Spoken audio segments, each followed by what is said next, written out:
So we have a new WBC Super Flyweight Champion of the world, and his name is Rungvisai, aka Srisaket or Rungvisai, triumphantly defeating Roman Chocolatito Gonzalez, the pound for pound #1 fighter on the planet for the past about a year and a half or so. Defeated him by majority decision, 113 on one judge's scorecards. The other two had it 114 to 112 for Srisaket. Personally, I thought the judges got it wrong. I do feel that Roma Chocolatito Gonzalez won this fight. I had it 8 rounds to 4, which corresponds to 114 to 110, or actually, excuse me, 115 to 111, because 116 to 112 is normally, and then they each got 1 point taken off. Gonzalez for the knockdown that he suffered in the first round, and then Srisaket for the point that he got deducted later on from head clashes, from leading with his head repeatedly. To me, it seems like if I had to take a guess, I feel like the judges were scored some of the early rounds for Srisaket, which is fair. He definitely started fast, started strong, was giving Roman hell, bringing the fight to him, and then I think they might have given Srisaket some rounds that I don't necessarily think that he deserved. I think that he was definitely fighting hard in them. They were fairly close rounds, but I didn't necessarily think that he was doing enough to win some of these rounds. But I think the fact that Roman was bleeding throughout most of the fight, pretty much from the fourth round on, both from a cut above his eye as well as from a cut up high on his hairline, up on his scalp, from the repeated head clashes, as I mentioned already. I think that might have swayed the judges just by virtue of the fact that he's bleeding like crazy, the facial damage, plus maybe a little bit of controversy from the Carlos Cuadras fight. A lot of people thought that Cuadras really got a raw deal, the raw end of the deal on that one, in a fight where once again Gonzalez's face was busted up. But however, the way I feel about it is Cuadras busted Roman Gonzalez's face up with his hands. Srisaket busted Roman Gonzalez's face up with his head.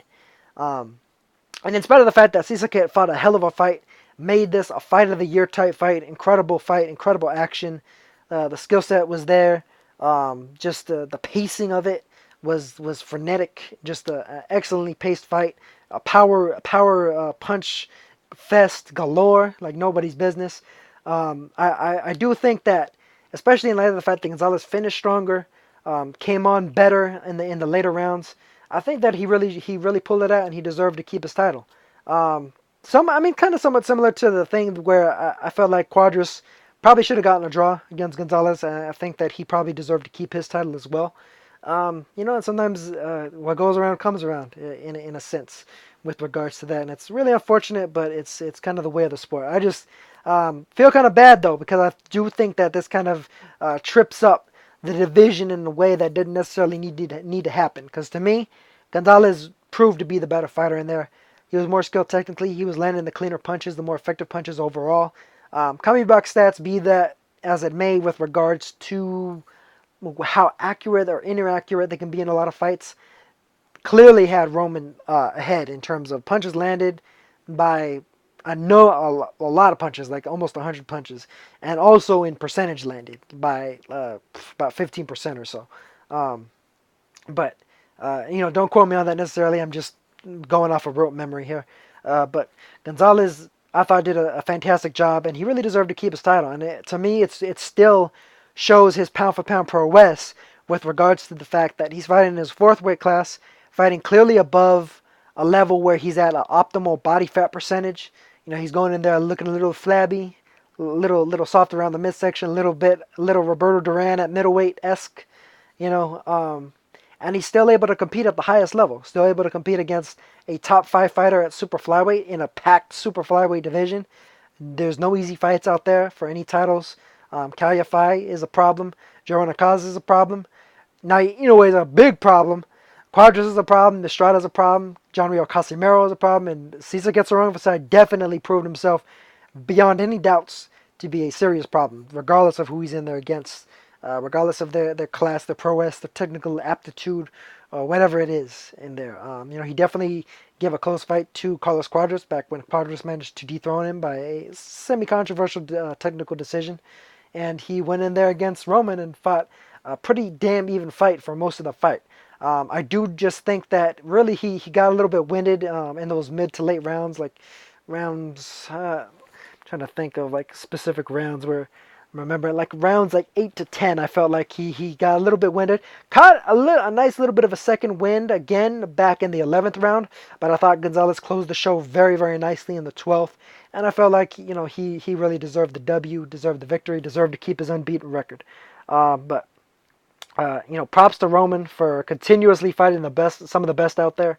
Brian Valoya, dangerous former two-weight, two-time champion, former unified champion. McWilliams Arroyo, uncrowned champion, basically a guy that really got robbed against on the Run in Thailand, in a fight that he really deserved to get the decision against. Dropped Run a couple of times and rocked him a few times after that. Versus Carlos Cuadras, a former Pan Am Games gold medalist in a Pan Am Games that he won, and then he proved himself to be a damn good pro as well. Defeated Srisaket Rungvisai and has a couple other nice wins under his belt as well. Carlos Cuadras, of course, was undefeated going into that fight. Gonzalez managed to take his own, however controversially. Very close fight. To me, that was a decision that really could have gone either way. Here against Srisaket, I think that Gonzalez deserved a close but clear decision. I felt like Gonzalez was the cleaner boxer in there, the better boxer in there, just the better overall fighter in there. In spite of the fact that Srisaket was hungry, I'm not trying to take anything away from Srisaket. Hungry fighter. They made much ado about the whole his past of quote unquote eating out of a garbage can. Just a hungry fighter. A guy that's going in there looking to upset and shock the world, looking to pull off the big upset, and he did it. And I've tried to warn people. You check out my pre-fight, my preview. I said that Srisaket is a damn good person to put your money on. Considering how big of an underdog he is, because I find that a lot of these bookies and some of these so-called money experts, and anyway, the experts when it comes to who you're betting on, don't necessarily know the most when it comes to a lot of these fighters below bantamweight, below super bantamweight. And I think that's been proven here once again. Even though I do think that Gonzalez should have won, he shouldn't have been that big of a favorite. That was way out of line. Hecky Butler shouldn't have been a 25-1 favorite over Byron Rojas. That was a big upset last year. Moises Fuentes shouldn't have been that big a 14-1, 15-1 underdog against Raul Garcia. That was crossing the line as well. But you got to give Srisaket props.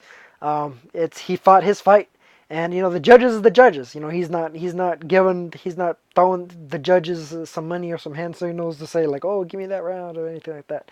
The hand signals that are the punches that he's landing and the punches that he's throwing. And he fought his ass off, and props to Srisaket for a great performance. Props to Roman Gonzalez for a great performance as well.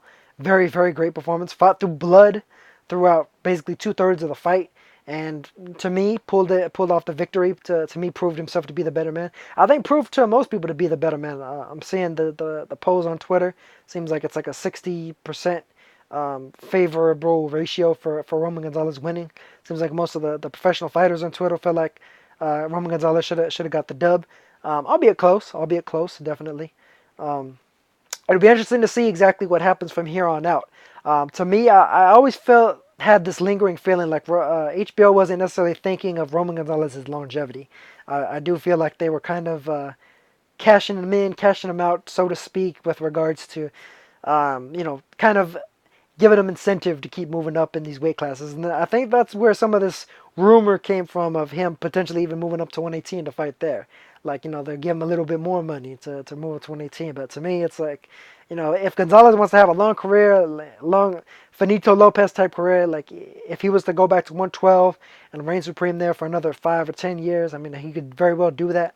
But I think, he's a competitor at heart. He wants to show and prove exactly how good he is, regardless of whether, he's eating some extra cupcakes and maybe some extra pork sandwiches with some extra butter on top of that, and he doesn't have to diet as strictly to make the 112 limit as he does to make the 115. And at the same time, he's also making more money, funding that better lifestyle that he's managed to make for himself.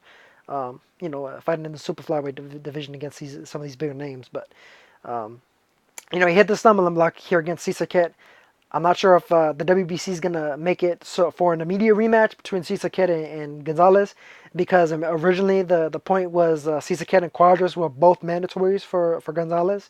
So it's unknown to me as to whether they're going to rule for Srisaket versus Gonzalez 2, or if they're gonna have Srisaket versus Quadras 2.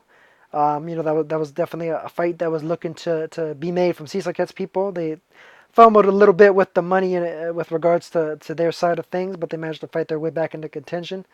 And if maybe Naoya Inoue may still come to the table to fight Roman Gonzalez, whether it's in the U.S. or Japan. That some people have been hinting at maybe Naoya Inoue moving up to 118, trying to scalp a title there, and then maybe having a big time homecoming unification against Shinsuke Yamanaka.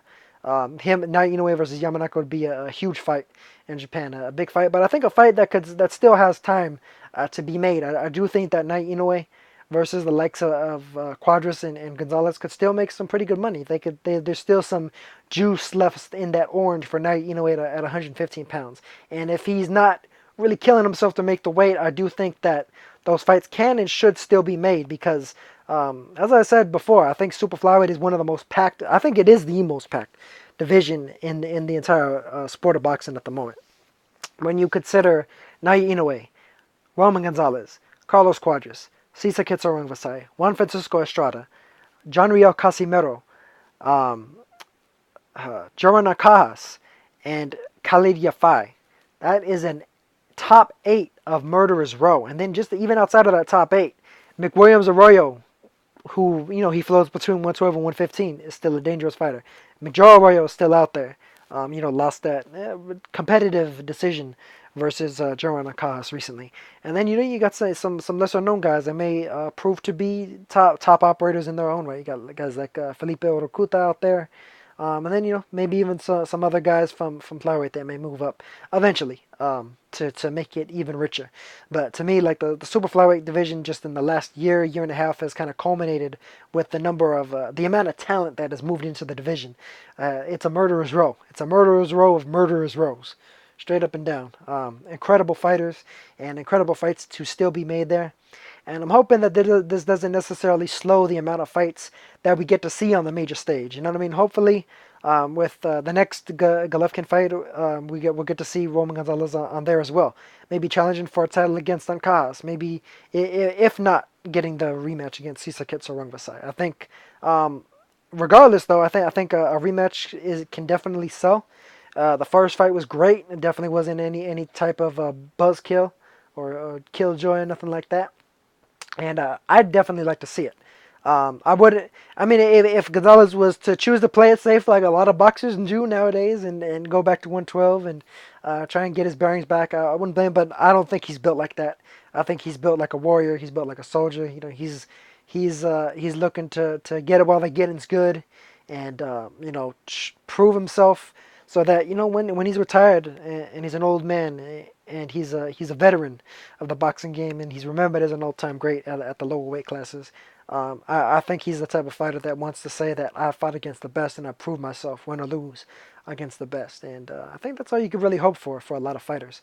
And with regard to Srisaket Rungvisai, we'll see what the future holds for him.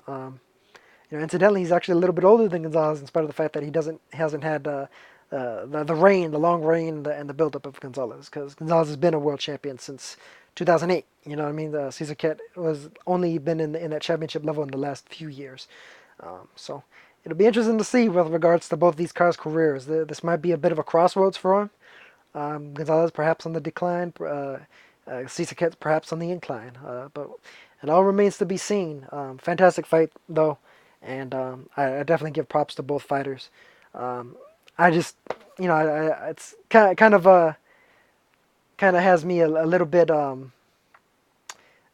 bittersweet though, because I do think that Gonzalez should have deserved to win the fight, and I feel like some of these great fights with a rematch with Quadras and in a way, have the brakes have been pumped on him a little bit, and I think that's really unfortunate just in the grand scheme of things, because I do feel like the sport as a whole kind of misses out if those fights aren't able to take place due to this, which is a possibility, but they may still happen, and hopefully they do.